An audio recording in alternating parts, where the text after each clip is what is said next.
G'day everyone and welcome to the Think Orange podcast. My name is Dave and as always our goal here is to encourage, inspire and resource you by giving you access to the speakers, thought leaders and experts who are rethinking and reimagining the way ministry can be done. On today's podcast, we're going to discuss all things small groups and the best practices for students and kids small groups at any size church. Now, joining me to unpack this topic is my old podcast host, Ashley Bohans, who is the Director of Middle School Strategy at Orange, and Keturah Boston, who is the Director of Children's Ministry at the Potter's House, North Dallas. A lot of you already know that Ashley is really passionate about student ministry. She's an author and speaks regularly to ministry leaders, volunteer and student audiences, and she's the co-founder of Carry 117, which focuses on orphan prevention and family preservation through women empowerment. Keturah has worked as a teacher, administrator, and educational consultant. She's received her master's degree in school leadership from Trinity University and holds a certificate in executive leadership from Rice University. She's also the mum of 4 children. I got to interview them recently and I was blown away by the practical advice and wisdom they provided for church leaders, and I have no doubt you'll be inspired by this conversation. So let's jump straight in. Well, Ashley and Keturah, thank you so much for joining us on the Think Orange podcast. I'm so glad that I get to speak with you today. Hey, for a lot of our audience, Ash, they already know who you are because your reputation precedes. But can you catch everybody up on sort of what you're doing now? And for those people who don't know you, let them in a little bit onto your life and what your experience is. Hi, friends. If you've been part of the Think Orange podcast for some time, I was part of it early on, co-hosting with the infamous Dave Adamson. But now, well, I'm actually still doing the same things that I was doing back then. I'm just not on the pod as much. So I'm still the Director of Middle School Strategy at Orange, a volunteer small group leader, executive director of a nonprofit in Ethiopia called Carry 117, and I virtually lead a team of volunteers that are spread across the country, which is a challenge in and of itself.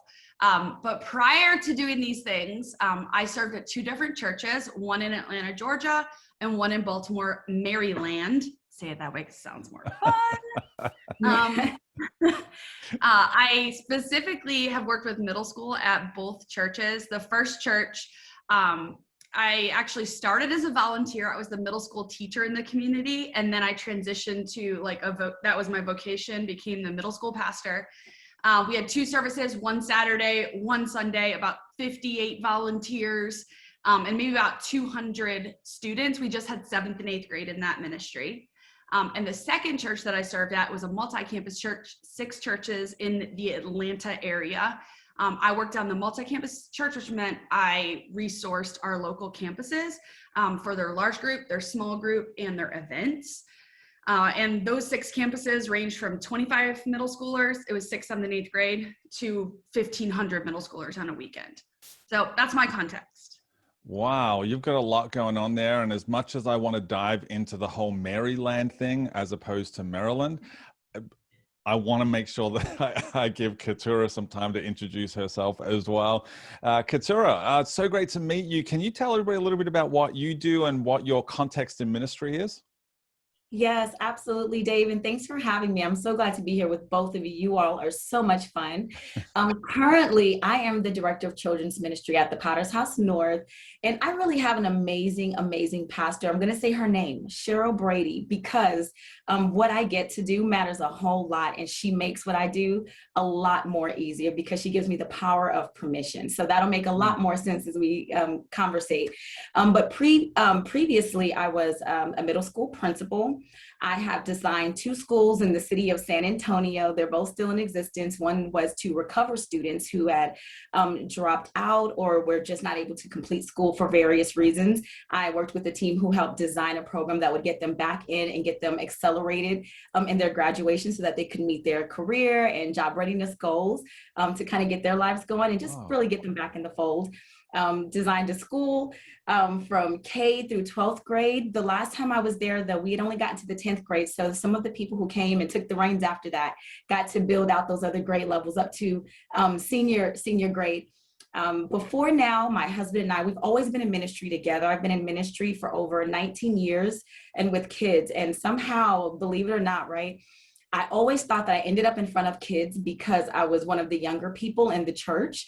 Never saw that there was an actual calling for me to be involved in children in the way of ministry. But everything I've ever done in public education, whether it was leading teams of teachers or servant leaders, has always led me back to prioritizing relationships, building culture, and assessing and really setting temperatures for good climates in those environments. So I'm so happy once again to be here and talk with you all. Yeah, let's get this thing going. We're gonna have some fun. We are definitely going to have some fun. I'm looking forward to this conversation. Thank you so much again for joining it. I really appreciate you taking the time out of your busy days, because clearly you're both extremely busy. So I really appreciate you taking time out of your day to have a conversation with us. And specifically, what we want to talk about today is small groups. We want to get into some of the weeds, I guess, of what the importance of small groups is, and speaking directly from your own experience. So when it comes to you guys and specifically your ministry experience, I'm going to go to Katira first on this one, Ash, if that's okay. When did you decide, or why did you decide that your ministry needed a small group model? What is the importance of that for you guys? Yeah, so one of the great things in my current ministry is that there was already a framework and a groundwork set for small group ministry. But prior to my coming, we didn't have a small group model, but my husband and I, we both understood that from just our understanding of building relationships, setting culture, and setting the appropriate climates for how we learn and how we engage and how we connect, we knew that was done in small groups and not in roles and not in big, large groups where, there were all kinds of tensions to be met with, whether it was teaching SGLs how to do it and feel comfortable, or even getting kids to acclimate to sharing and building and connecting at that level, because it's not always a skill that's taught. They're always in groups and classrooms and schools, but it doesn't necessarily mean that they're armed with the ability to share and to listen well. Yeah. And so that was really the basis for it. So it's definitely a necessity in our ministry. And it's the one thing that we absolutely hang our hat on, and our pastor 100% supports it across our family ministry.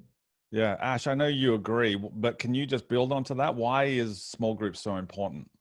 Yeah, so one church I served at, they already had a small group model in place. But the other church, the first church I served at, they had groups, but it wasn't a small group model. It was more of an event-driven ministry. So I really had the honor of walking with the ministry through a transition from an event-driven ministry to a small group-driven ministry. And part of my motivation in doing that was I wanted to be more strategic as a youth leader. I felt like everything just felt so random. And I'm like, where are we going? Like, I want to know the end goal, and I want to figure out how to strategically get there. And ministry is hard work. Like, I want it to matter, and I want it to make a difference. And so I was like, I love this strategy. I can't possibly go to the game or the play or know the parent of 200 middle schoolers. Like, I can't do it alone. And so I needed to multiply myself. And I loved kind of transitioning from the events were the main thing, and small groups just kind of pointed to the event, and switched it around and made the events point to the small groups. And I feel like kids stuck around more, leaders stuck around more. It was not easy, and I made a lot of missteps in the process and learned a lot, but ministry is way too hard to not do it strategically. That's what motivated me. Amen. That's so good. For people who are listening to this, who have just been inspired by what you both have just said about the importance of small groups, say they're listening and they want to now, in their ministry context, elevate the role of small groups, or build that strategy. What would you say is one obstacle or one challenge that they might face that you can help them get over? I mean, if I were to jump in and say anything, I would say really how you communicate the importance of it to your small group leaders, and partnering with your parents to understand what that looks like and what that really means. I think for us, it was very similar to what Ashley said. There was the idea of small group, but the strategy behind breaking down those small groups, meaning for us, it was like grade levels to even smaller groups that allowed you to make relationships matter even more by being personal. I think that was the thing, really explaining to them what that looked like. And for us, we did a full out training and gave examples of this is what this looks like. We're not teaching the Bible lesson within this small group right off top. We're getting to know you.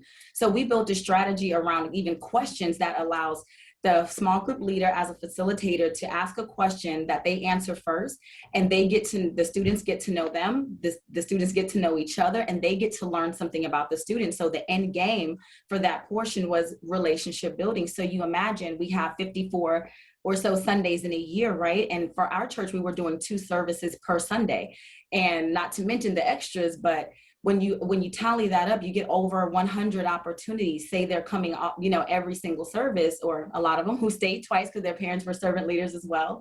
You get multiple opportunities to build on those relationships. Then when you have relationships in the center of everything else that you're doing, well, then teaching a Bible lesson about love and who God is and who He should be in their lives, who He can be, that takes on a whole new, vehicle there, because now your driving force is the relationship. And now I can speak into the life of not only a child, but their family and their parents based on the relationship that was organically built and not just scripted. Yeah. What about you, Ash? What is the most challenging part of elevating the idea of small groups in a church? I mean, change of any kind of strategy is not easy, and it takes a lot of conversation and a lot of time. So I think starting with a core group of people and getting really good at casting vision, getting them on board, and then they help get the next circle of people on board, and then the next circle of people on board. And I think one of the biggest challenges is getting people to think outside of weekend programming. Like, think relationship, not program. Think, who am I showing up for versus what am I showing up to? And so I think then that plays into consistency of volunteers and consistency of students when they show up.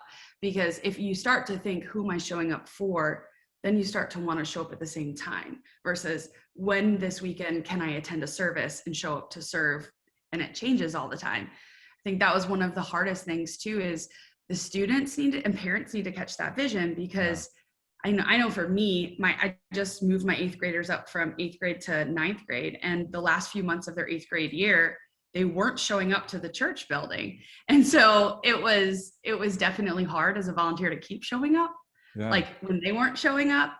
But that is, it's really difficult, but it's like, I wanted to be there in case they did show up. So getting people to understand the importance of that consistency was a challenge.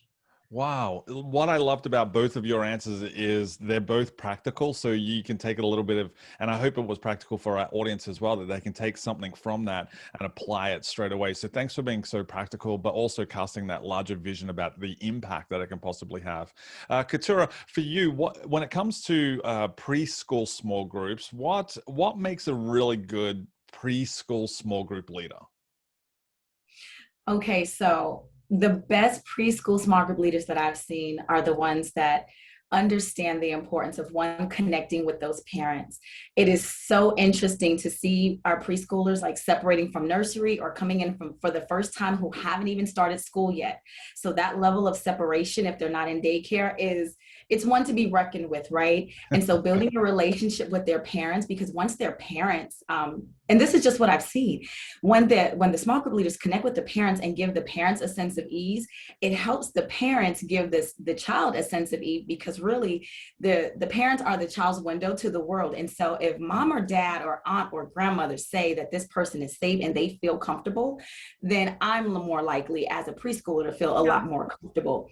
So that's number one. I think that relationship with them. So your first audience is not necessarily the preschooler, but also our preschool small group leaders who acknowledge that the child is present. So we always tell our small group leaders, even when you're addressing the adults, make eye contact, look down, bend your body a little bit to make sure that you are engaging that little person in the conversation and in that moment, in that space, so that they feel seen, even if they're not being heard, because usually they're not speaking right away, right? And then I would say the third thing is that their content is built around understanding developmentally where preschoolers are, but also understanding not to box them in, but to leave room for the individualities of all of those preschoolers, because we don't know everyone's background and we don't know all of their tendencies yet. So when they do things that build relationships, like even asking questions, we ask preschool SGLs to circle with their kids and ask questions like, for example, okay, just check this out. Yeah. Asking a question to 4-year-olds like this: if you had a bouquet of flowers, who would you want to give them to? And then you say who you would give them to, and then you listen to all of them. Well, you've just gotten some valuable intel. Now you know who they value. You know something about who they care about. That person probably cares for them. And this is someone who they thought of first, who they want to share something with. Now, you could ask this question a million ways. You could ask the very next week and say, if you had 2 brand new cars, because you got to include them, right? If you had 2 brand new cars and you were driving one and you had one you could give away, who in your life deserves a brand new car or truck?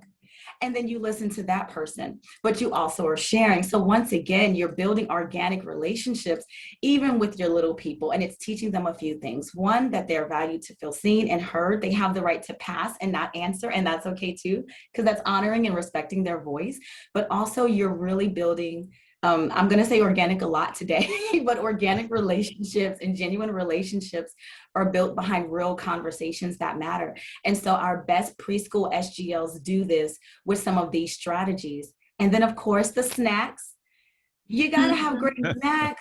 And if there's not a great craft, right, that they can complete in the time allotted, and it's something that the parents can actually stick on a car window like a cling, or you can stick a magnet behind so they can stick it on the fridge, I would say stay clear of those stuff that they know they can take home and they can value. Because we know sometimes papers, they end up on the backseat floor and things like that. But those are just some of the strategies we've used to really pack a punch when it comes to our preschool SGLs and their area of ministry. Yeah. Short question, long answer. No, that was a great answer. Like, that was, again, very, very practical. I was going to ask, does that some of that stuff carry over into the next year level? Like we just talked about preschool, does that carry over to elementary, or, you know, in some parts of the world, we call it primary levels of school? Does the same stuff carry over, or is there something else you would add? Yes, no, it definitely carries over. I would say you find that more of the elementary students have more more events outside of church. And so that's another great place. I think Ashley mentioned that earlier, you know, being present outside of the 4 walls of the church. And even if you're not able to be at those games, knowing which students are involved in extracurriculars, right? Whether it's a sport or recital, they sing, they play an instrument, they're on debate team, they're going to give a speech, they're accepting an award. Just knowing those things about them are important. And you can do that very simply by asking strategic questions that are going to get you to where you want to be. Like, who has something exciting that's coming up at the end of the month that they wouldn't normally share, but they're going to share today just because Miss Katura asked? Yeah, that's a great way to gain some intel. They're not just telling you, now they're telling the group, and now we all have an opportunity to celebrate. So you have that. And then when it comes to in-house activities, we try not to build around just events, but we try to make every Sunday that they're with us like an event, because some kids don't do a lot outside of school. They're not able to. So it does carry over in that way, where we can give them opportunities for leadership and doing all kinds of cool stuff, helping be a deacon for a day, teaching a lesson, retelling a Bible student to a story, or a group of kids, not to a story, to a group of kids who need it retold to them. All of those opportunities, you just have to think very intentionally about how you provide those and market them to that audience. Because, I mean, they're basically the youngest congregation. So if you build it, they will come. I love it. I love it. I love it. Hey, I know that we have people who listen to this podcast who are from all levels of ministry. So Ash, I want to turn to you now and specifically ask you the same question, but for the older kids, maybe the kids that are heading into those teenage years. In some parts of the world, we call it middle school and high school. In other parts, it's just high school. And so I want to ask you, and maybe it's different for the younger teenagers compared to the older teenagers, but can you tell us the same sort of question? What makes a good small group leader for early teens and for older teens? Ooh, okay. This is a really, really good question. And honestly, one I get asked a lot. Katura, I liked how you talked about the snacks. You should ask somebody before you decide if they should serve a middle or high school or what age group. Like, what snacks do you prefer? Because they might be a little different in middle school and high school, and I appreciate that. But honestly, when I have a conversation with a potential volunteer, I really think first I'm looking for like 3 things before I can decide if I think they're going to be the best fit for middle school or best fit for high school. When I say middle school, I mean ages like 10 to 14, high school 14 to 18, maybe 13 to 18, depending on when their birthday is. Yeah. But first off, I just listen to what they're passionate about. You can usually tell a lot about a person based on their passion. And one thing I've learned is just because they talk about high schoolers doesn't mean they would be best serving with high school. Typically, they just have the most experience with high schoolers because not a lot of people choose middle school ministry is what I've learned. And most people will choose whatever they feel the most comfortable with rather than what feels a little bit like unexpected or unknown. Yeah. So I try not to box them in right away. And as I'm listening to what they're passionate about, I try to determine, are they more of a launcher or are they more of an encourager? Because in my humble opinion, I think the best volunteers for middle school, ages about 10 to 14, means they have energy. And that they have a lot of energy. It doesn't mean they have to be an extrovert though. Like you can be an introvert and have energy to engage with middle schoolers. The best leaders for a middle schooler would be someone who is very encouraging.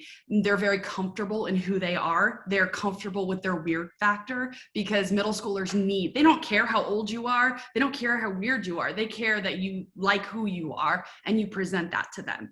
I pay attention to word choice. Like, does this person, are they able to break down concepts and their thoughts and their feelings in a way that middle schoolers can hear and understand? Yeah. Do they laugh a lot in the conversation? Because middle schoolers need fun and they need laughter. Do they think middle schoolers are fun at all? Like, they don't have to love them yet. They just have to like them. You know, they'll fall in love with them. I'm sure of it. That they're cool with the awkward conversations and the awkward interactions. That they navigate change well with students is another quality. Because really working with middle schoolers, you're walking them through the beginning of a longer faith conversation. So you're kind of talking to them about things they may not have experienced yet or been tempted by yet. So I kind of determine, is this person have some of those qualities? If so, I think they would be an amazing middle school small group leader. If I shift to high school, people that So just to clarify, the middle school, we're talking about like 11 to 13-ish, right? That sort of age group? Just for our international audience. Yeah, about 10 to 14. It depends on birthdays. Yeah, so, okay. And so now we're talking about 13, 14 to 18-ish. We're talking about probably 14 to 18. Okay, now, great. high school. So hit us with that. Yeah. So the difference, I think, between middle school and high school is middle school, you're having conversations about things they may not have encountered fully yet, or they may not have been tempted by it, or they've never had that thought or question yet. With high school, you're helping students interpret and respond to their current situations instead of like envisioning future situations all the time. So I think the best high school leaders are great listeners, not great fixers. That they have a lot of potential to see like potential in a student and help launch them and encourage them into the world and mobilize them to go and live out their purpose. I think a great high school leader is not afraid of the hard stuff. They're willing to be active in the 2 a.m. text thread when the high schoolers are active in a text thread. They're not judgmental. They can't be judgmental to work well with high schoolers. And honestly, I think some of the best high school leaders have been through some hard stuff in their life, so they can be relatable. So typically in that conversation I have with a potential volunteer from middle school or high school, I kind of ask and try to feel out like which conversation do they feel more equipped to have, like a more proactive conversation or a more responsive conversation, a more affirming and encouraging conversation or more mobilizing and launching, more of a cheerleader or more of a counselor, more of the how does this all work, and or more of the why, like why does this matter at all? And that's kind of how I determine if they'd be better with middle school or high school. Wow. Like, okay, you all have just, as you guys are talking, both of you have just provided lists. And so I want to encourage everybody listening to the podcast or watching right now, I want to encourage you to go back, re-listen to Ketura's and Ashley's answer and write a dot point list of all of the questions, all of the things that they just said. Because let's be honest, guys, in a lot of churches, what happens is they choose a small group leader based on the fact that somebody's just showed up, right? There's a warm body over there. Let's get them to do it. How do you avoid that? How do you, like Ash, you just went through a whole list of things. Is this something that you do over coffee? Is this like, what does that recruitment process look like for you both? Yeah, it can be in the church lobby. It can be in the church parking lot. It could be at coffee. It can be any of those. And sometimes it takes 10 conversations to get to a point where you feel like they'd be a great small group leader. In my experience, it's almost better to not have a group leader than have the wrong small group leader. Wow. Because you almost turn the kids off from wanting to ever engage in your ministry. And so you have this shot to help put the right adults, I should say, multiple adults in a kid's life. And you want to pick, and I know this is a tension because it's like, well, you need to have a certain amount of leaders in order to have the amount of students that you have. Like there's laws about this and safety things. And I get all of that. It's just, you want the right small group leaders. And so I think finding a filter, again, that's just my opinion. It doesn't mean it's right. That's what I think. Keturah, I saw you nodding along though. Do you feel the same way? I absolutely do. I agree with 100% of what Ashley said. So I don't want to do the thing where I just repeat everything that she said. So if you're listening and that resonated in any way with you, write that stuff down because it's 100% true. And I would also just push a little bit further to those listening and say, it's also important that you understand as a leader and making these assignments that you're okay to reassign someone who's not a best fit leader for these positions and areas, because another detriment to putting the wrong leader in the wrong place is keeping the wrong leader in the wrong place for too long. Right? And so that does take some courage. You have to have courageous conversations. And I do think that if you are also doing the work as a leader of building relationships, you should be able to have that conversation. And usually I try to have them up front and say, I will be here to encourage you, to hopefully inspire you. I am here to serve you, right? Monday through Friday, when I'm in the building of my church, or even if I'm working from home, I am an employee, I work for the church. But when I say, when you're serving, I'm here to serve you as you serve children and family. That's good. So I try to let them know up front, I will be here for all of those things. I will celebrate your birthday. I will acknowledge your wins and your losses and make sure that our entire department knows. But I'm also the very same person that will be here to sit you down and have those hard conversations with you, because I'd rather have them with you knowing that I love you than for you to turn a corner and a kid is complaining about you on the car ride home or randomly on a Tuesday during lunch or dinner to a parent who now is confused or maybe concerned about what's actually taking place in those spaces.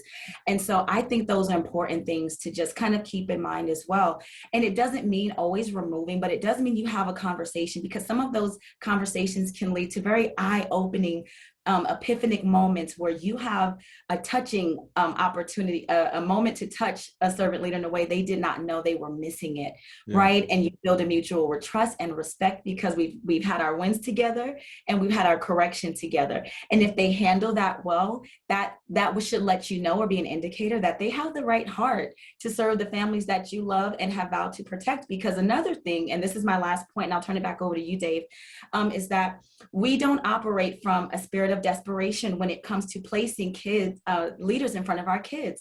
That is one thing I want to always be able to, whether I'm leading or serving, because I do both, right? I want to be able to always guarantee that not only to my pastors and leaders who are counting on me to do that, but as part of my responsibility to parents, I want them to know that I will never operate out of desperation when it comes to partnering servant leaders with their children. And so when servant leaders know that that's my stance, they tend to adopt that mentality as well when they're sharing what they do with others and are part of the recruitment and onboarding processes that we have. They have in their heart, we're not desperate. So let's really make sure that we're queuing and teeing up this potential new servant leader to be their very best and scaffold them in areas where they just may need some support, but they have the heart to do this work. Oh, so good. Scaffold them. I really like that. That's such a visual thing. As a visual learner, that says that explained a lot to me. I know that sometimes most of the time, the best way to recruit new leaders is to retain small group leaders, right? That's the best way to do it. So what tips do you both have? And I might start with you, Keturah. What tips do you have to keep great volunteers year after year, month after month? What's the best tip you have for churches to do that? Oh gosh. So I love this question. And Ashley, you chime in, okay? Feel free. Just throw that finger up if you need to jump in there. But I go by this model, right? When you work somewhere, usually when people become disgruntled or dissatisfied with their work conditions, it's typically not the work itself or their ability to manage the work. It's usually the environment, it's the climate, it's the culture, it's the people. And so one of the best ways I found that works better, and no matter what setting you're in, is to build good relationships. Things like I mentioned earlier, being a part of their lives, knowing who your servant leaders are and who they are outside of your ministry. What do they do for a living? What do they care about? What concerns them? What keeps them up at night? What helps them sleep at night? Their birthdays, anniversaries, what are their kids up to? What are they celebrating? What are big wins and big losses? Being a part of those kind of things is very helpful. And then for every celebration, Jesus was the best example. Let's break bread. Feeding them, feed the sheep so they don't eat the children. Feed your servant leaders, and helping to build bridges that connect your servant leaders to the parents, because now we're talking something bigger. You're not just walking away from an area of ministry. Now we're thinking, there are kids involved. There are parents that I've connected with. So this becomes so much bigger than whether or not someone printed out the right number of copies for me and I'm frustrated. Now it's so much bigger. Like I would literally have to leave my community. And do I want to do that? So our goal is to create the type of community and the type of processes and protocols that make servant leaders feel safe enough to stay, safe enough to talk about when they feel like things are wrong and need to be adjusted, because that's happened to me. And I've had to make adjustments, and that is okay, right? But when it's safe to do that, you can do that and grow. So I'm going to stop there because I know Ashley has some great things to share, but chime in, sis. I just love that we're still talking about snacks being an important thing to retain leaders. It's the thread for every age group, including the leaders, is have good snacks, feed the people. I like that. Yeah. I love that. What I would also add is plan for them to have time off. Like, these are humans. I love that you talked about like the importance of having a relationship with them. I think also like valuing the fact that they have a life outside of volunteering for you and giving them strategic time off that, maybe a lot of people aren't going to show up. So maybe you change up your programming so that they can have time off. I think that is a huge way to retain leaders when they feel that it's like they know when they're going to have off, they know when they have breathing room, and they know it's okay if they can't make it to let you know that they can't make it. Like, you're not mad at them when you respond that way. Obviously, I know that when somebody misses all the time, it's a different thing, but if it's like a mental health day or whatever it is, it's important to value them as people. But and I think communicating dates and expectations up front is so huge. And I think this is an area that we can grow so much in as ministry leaders, is being organized enough to know the dates, know the expectations so they can mark it off on their calendar. Because there's nothing more frustrating as a volunteer than when you feel like you're letting the ministry down because you didn't know about the meeting that was happening, or you didn't know about the camp or the weekend retreat and you planned your family event then. So I think all of that, communicate that up front. It eliminates a lot of frustration volunteers not experience. But I think there are 4 things that really help retain volunteers. And the first one is they want to follow a leader who actually cares about the ministry they're leading. I think a lot of times we as ministry leaders, we might have our eyes set on what's next. And people can tell when you're just renting a space until you're called to your next thing. If you're just doing the status quo, you're just getting by, you're just making sure the program's running versus making it better. They want to follow a leader who cares about them, but also that cares about the ministry.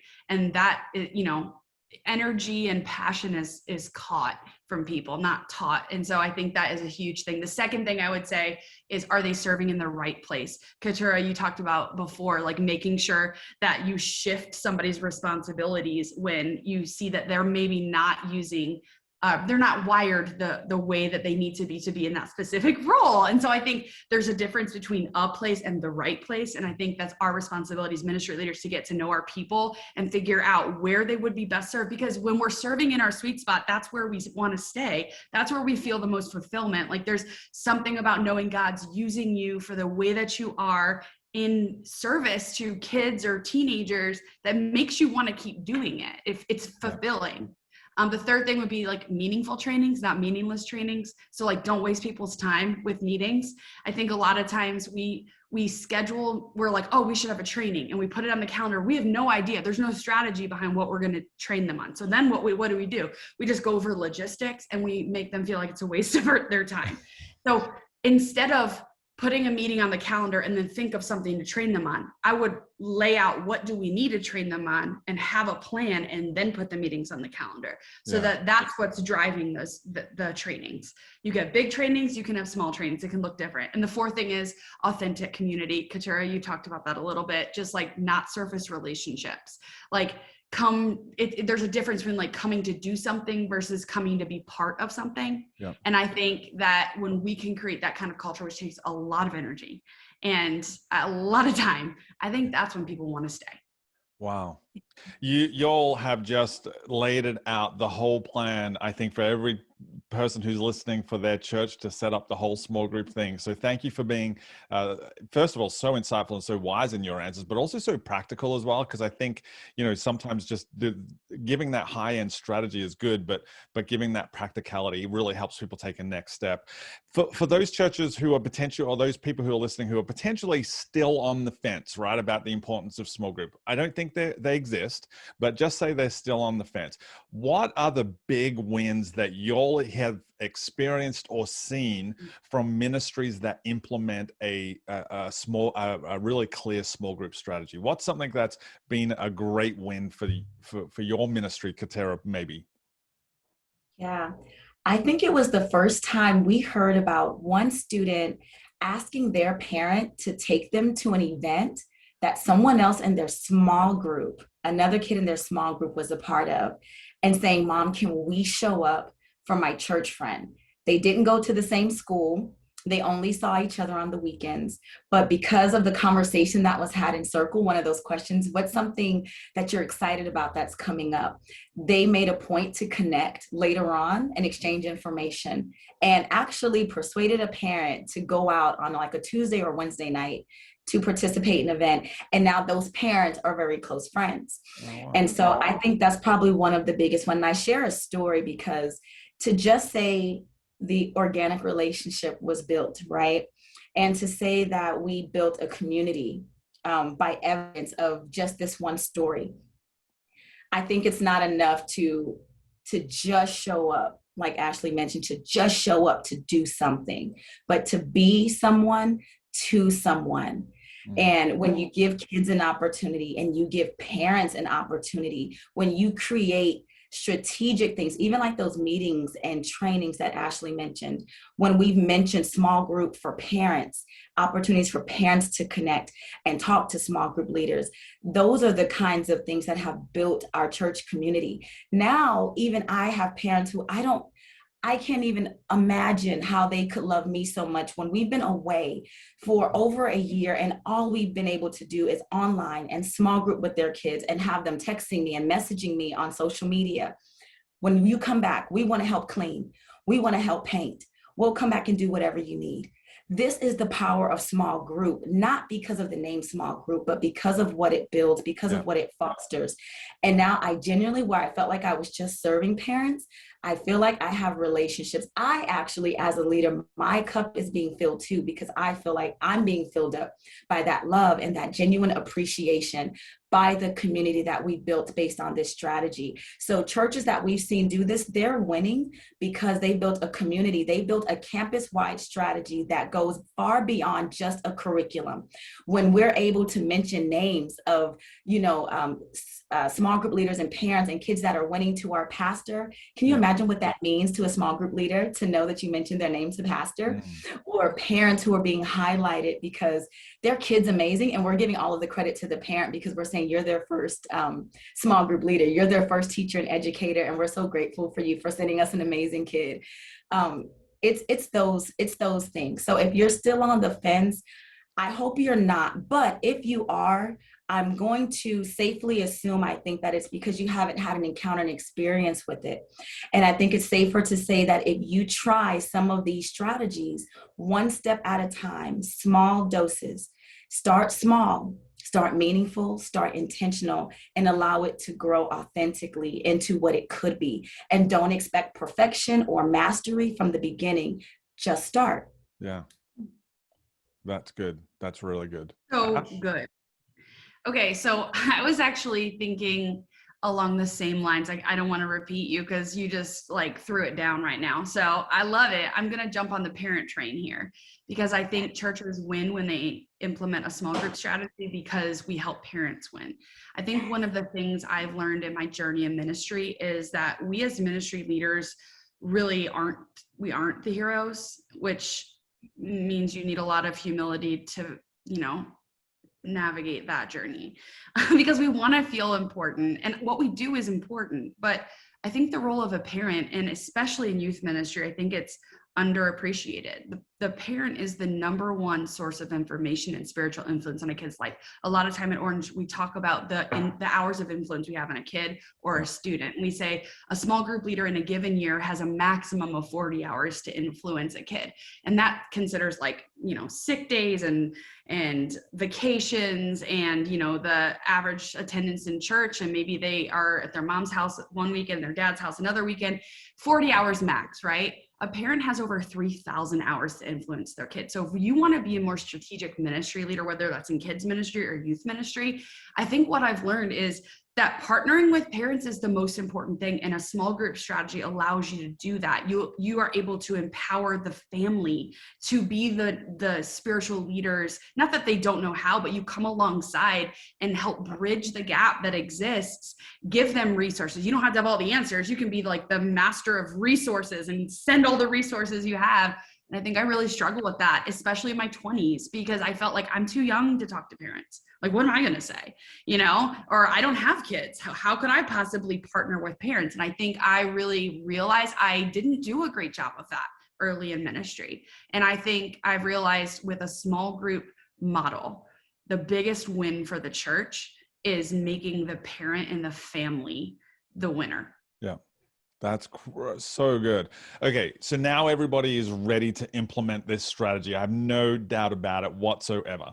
So I want to finish with this, and I'm going to start with you, Katera, if that's okay. What one piece of advice would you give to church leaders who are about to implement this strategy? What's the one thing that you would say just as they're about to step into it? They're going to go to their pastors and their leadership team today to say, we need to up our game on the small group strategy for our kids and our students.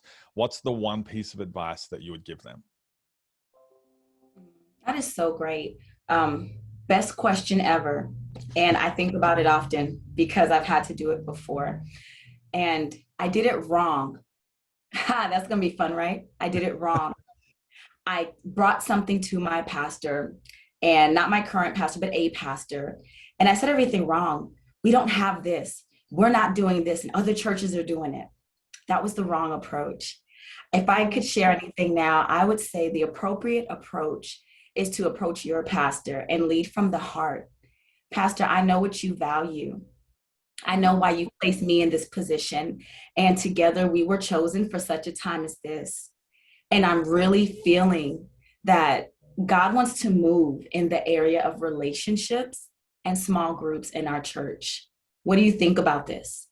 And actually pause and give them an opportunity to respond to you and listen and hear their heart. And then once they do, then I think you continue and say, well, I've heard about some churches that are doing this. Here's some of the things that they've shared. I've done this research. I have some people that I can connect with that will help mentor me and help get us through this first phase of what this could actually look like. But I want you to know that I'm 100% committed to making sure that as the senior leader of this church, that you know that not only the members of this congregation are safe, but your servant leaders are safe, your parents are safe, that your kids feel safe. And by the time they get ready to transition through any point of family ministry, they are going to be some of the best, most on fire for God members of this congregation this generation or church has ever seen. And it's going to be because we're leading with relationships. Do we have your blessing to get started? It won't be perfect, but do we have your blessing to get started? Yes, I'm ready to give you all the resources you need right now to do what. So good. What a vision cast. I know. I'm in. I'm 100% in. Everybody needs to go back and script that out. We should add that as a script in the show I notes. know. Ash, if we were leading a church right now, I would literally be giving her everything that she needed to implement that. How do you say no to that? Like, Katura, that was amazing. Ash, what can you add to that? What can you add to that script? Okay, well, I don't have like this whole like vision cast like you just gave, but I would say read the book When Relationships Matter. Lead Small is a fantastic resource for a small group leader to know what their role is. I remember reading it first and then being like, okay, but how do I do this as the ministry leader? Like, okay, if this is their job, then what's my job? Like, what do I need to think through so that they can actually do that? Yeah. And the book When Relationships Matter was pivotal for me in thinking through and assessing everything from our events to our programs to our structure. Like, am I actually empowering the small group leader? What are 1% changes I can make that would actually help the small group leader and the small group move forward and strengthen? So I would say that read that book. This is my favorite thing to talk about right now, especially because, you know, virtual ministry and all of the things, but in a small group model, keep the roster more important than the attendance. So as a small group leader and a ministry who values small groups, the kids who don't show up are just as important as the kids who show up. And that means the way you're training small group leaders, and this is hard because as ministry leaders, we are judged and we are evaluated by the number of kids who walk through the door. And that can be really hard because the better number is how many kids are engaged with their small group leader, regardless if they ever set foot in the building. And so I would say importance of roster, not attendance, would be so huge for this model. I would think of creative roles, volunteer roles that are outside of your programming time. Is there anything that people can do to serve your ministry, if it's behind the scenes or in front of the scenes, to help empower small groups, regardless of the programming time?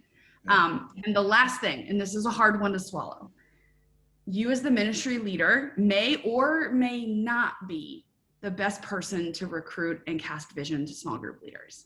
I think there are people who are very, very gifted in doing it, and you might have a volunteer who's going to be your main recruiter. And that's hard sometimes to be like, it's not me. I really don't think it's me. I'll help behind the scenes. I'll empower them. I'll give them the vision. But if they can go recruit people, I'll make sure that we're ready for them. And so I think just having the humility to admit, like, I probably am not wired to do that. My gosh, you guys, seriously, this is such a helpful conversation. I think you've now set up how to cast the vision, how to recruit, the resources around how to build this strategy. So insightful. I'm so glad that I got to spend some time with both of you wise, insightful, just vastly experienced women who clearly have a heart for the next generation. And I'm so honored that I get a chance to have a talk with you. I'm sure that people will want to follow up later on who are listening to the podcast, and we'll leave all the details in the show notes, how people can access some of the resources and also connect with you guys as well. So again, thank you so much, Ashley. You're an absolute champion. You know, I just love you to death. Katura, thank you. You, like, the stuff that you gave was so heartfelt and so inspiring. So thank you both for your time. You guys are awesome. Now, wasn't that the most amazing conversation filled with practical tips and insights? As always, if this episode was helpful, we'd love if you would share it with the rest of your team and with other church leaders that you know. We'd also love if you could give us a review on whatever podcast platform you're listening to, or if you're watching this on YouTube, make sure you give us a thumbs up and subscribe to our channel if you haven't done so already. Thanks so much for being part of the Think Orange podcast. My name is Dave Adamson, and remember, when you think next generation or church strategy, think orange.